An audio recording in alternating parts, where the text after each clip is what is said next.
trim, L trim, R trim, upper et lower. Alors on va utiliser la BDD classique, hein, use BDD. Alors attention, trim, ça supprime le caractère spécifié au début ou à la fin d'une chaîne, donc ça enlève les espaces. Si vous avez des espaces dans vos caractères, trim, L trim et R trim le fait. Alors attention, trim n'est apparu qu'à partir de SQL Server 2017. D'accord, donc c'est, vous voyez ici, sur trim, ça c'est à compter de la version 2017. D'accord, donc si vous avez une version 2014, 2012, 2016, ça ne marchera pas trim. Par contre, Ltrim et Rtrim marchent très bien. Alors, on va d'abord faire Ltrim, donc ça va enlever le caractère à gauche. Dans cet exemple, donc, je déclare une petite variable, déclare espace enlevé, varchar de 60. Donc je donne une valeur à cette variable, 7 espace enlevé.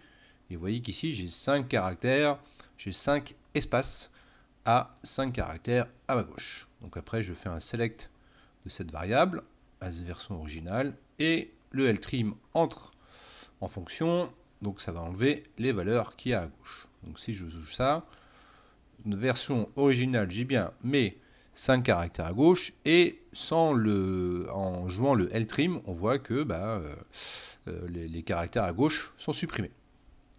À droite, c'est la même chose, hein, donc j'ai 4 espaces après ceci, donc j'ai 4 espaces à droite.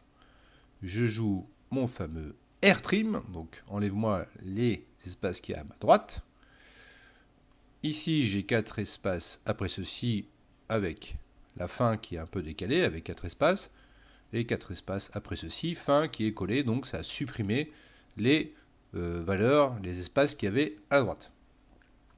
Pour les deux côtés, donc j'ai 2 espaces ici, 2 espaces ici, et 2 espaces à ma droite et à ma gauche, et le trim entre en vigueur ici. Donc ça a enlevé les espaces des deux côtés.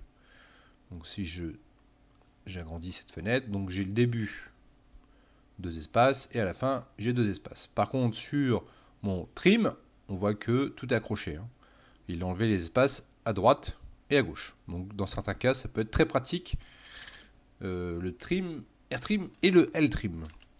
Upper et lower, ça permet tout simplement de transformer un texte en minuscule ou en majuscule. Donc si je mets juste le upper avec le nom de la colonne, par exemple nom, et on voit que toutes les valeurs ont passé de minuscule à majuscule. Lower, vous l'avez compris, c'est juste le contraire. Ça passe tout de majuscule à minuscule.